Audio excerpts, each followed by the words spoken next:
This video tutorial I will explain AWS S3. AWS S3 is a versatile cloud storage solution offered by AWS. It provides a scalable, secure and durable storage for any type of data, which allows users to store and retrieve any amount of information from anywhere on the web. Amazon S3's flexibility makes it ideal for a wide range of use cases, including backups, data archiving, and as a data lake for big data analytics. Now we will see the key features of AWS S3. First point is scalability. S3 automatically scales to handle any amount of data and a large number of requests, whether you are storing a few megabytes or petabytes of data. S3 scales seamlessly to accommodate your needs. The second point is durability and availability. S3 is designed for 99.119's durability and 99.99 availability. This means your data is highly protected and available almost all the time. Third point is security. S3 provides multiple security features like encryption at rest, encryption in transit, fine-grained access controls, and integration with AWS Identity and Access Management to manage user permissions. Fourth point is cost effective. S3 offers a pay-as-you-go pricing model, meaning you only pay for the storage and the request you use. There are no upfront costs or long-term commitments. Now we will see data management features. First one is versioning. S3 allows you to keep multiple versions of an object, providing an additional layer of data protection and enabling easy recovery of previous versions. Second one is lifecycle policies. Automatically transition object to different storage classes or delete them after a certain period, which optimize storage cost and data management.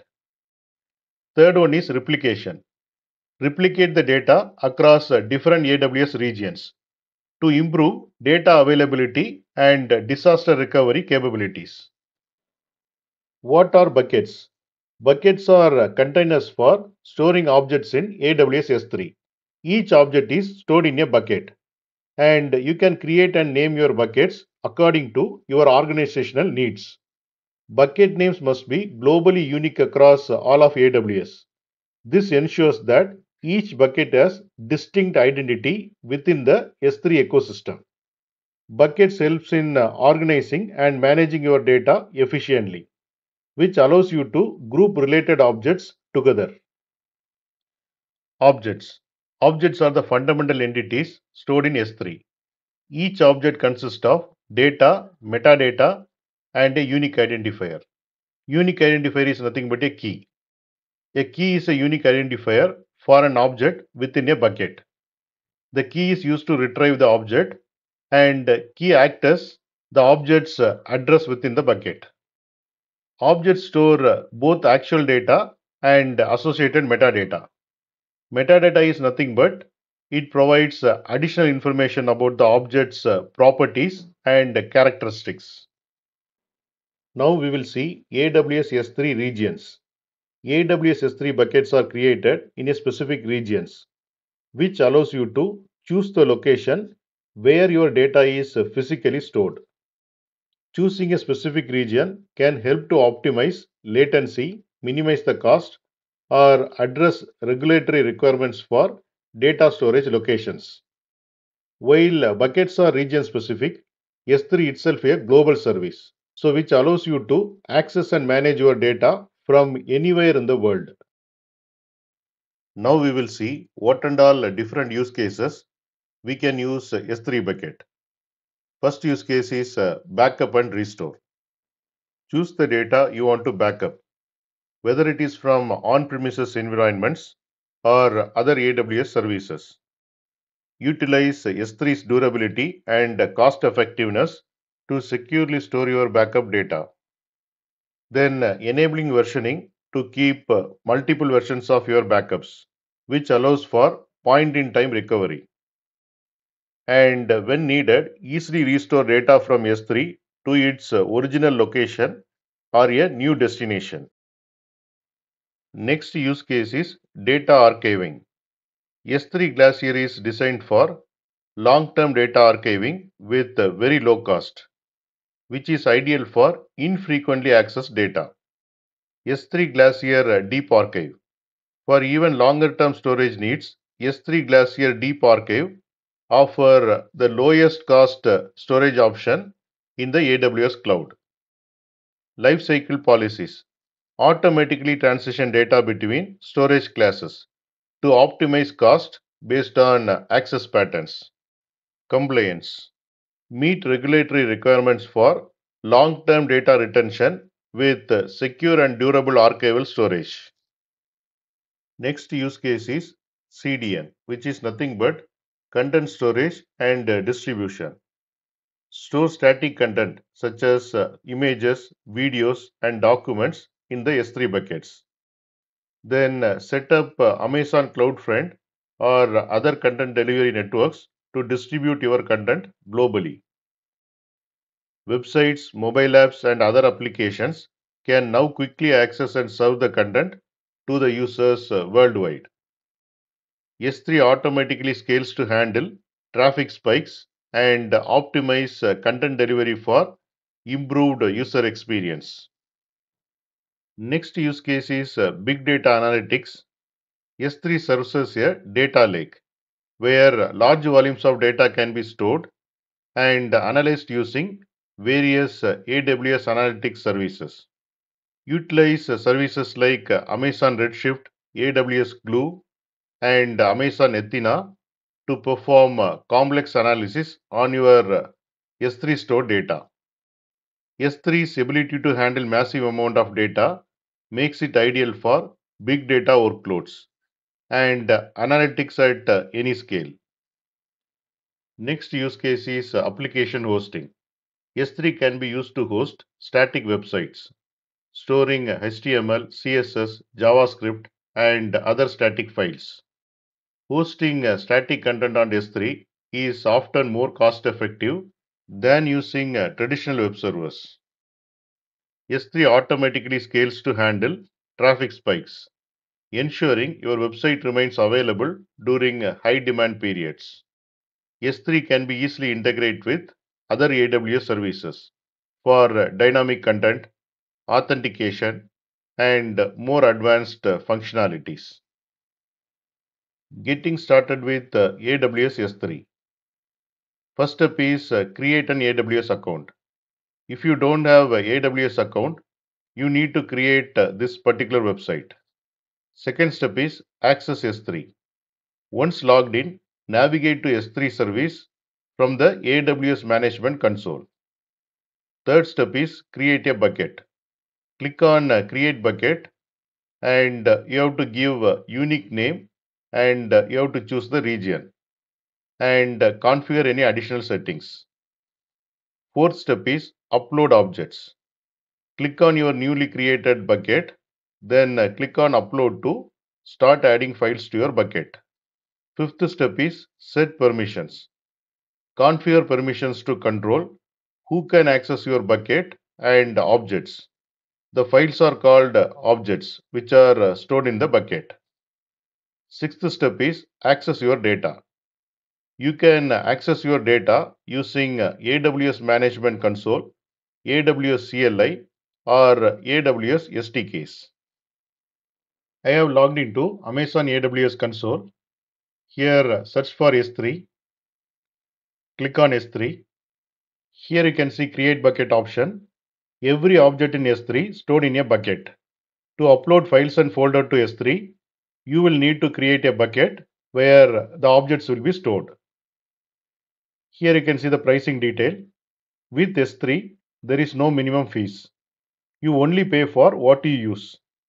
And the prices are based on the location of your S3 bucket. Click on create bucket. Here you have to select the region.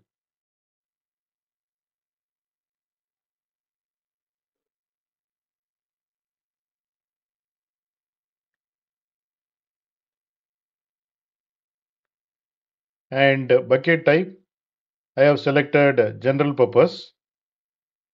Bucket name should be lowercase.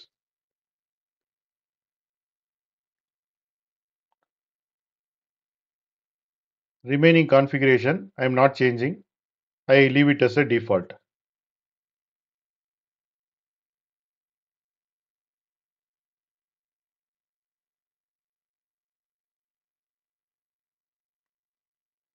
Click on create bucket. Here you can see the bucket is created successfully.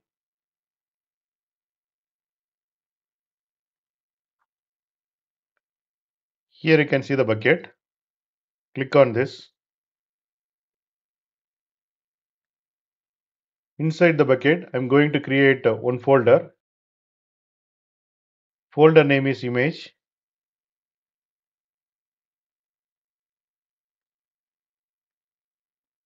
Folder is created successfully. Here you can see.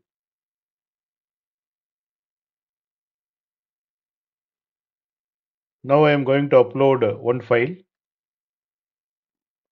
Click on add files. Select the file. Here you can see the selected file.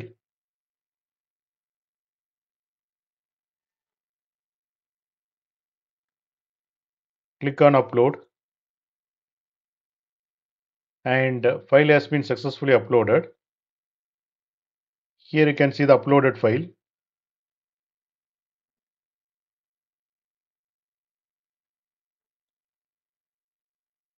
Here you can see the file details.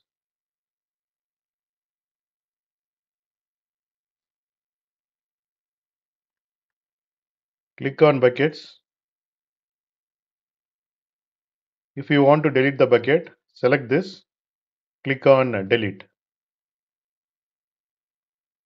But before delete the bucket, it should be empty. Click on empty bucket.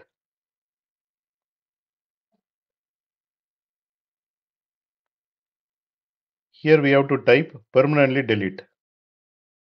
Click on empty. The file has been deleted.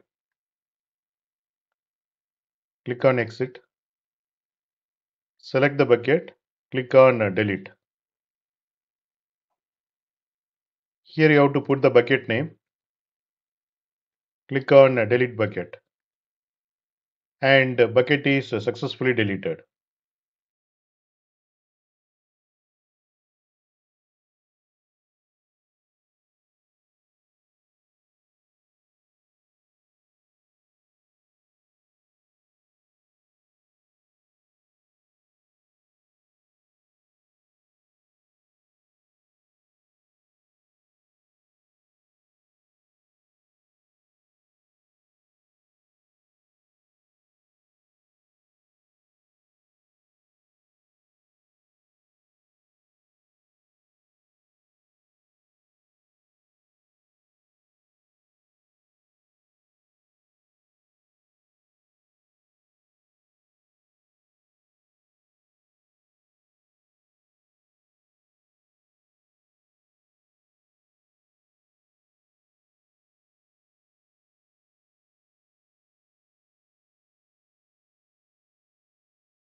Thanks for watching.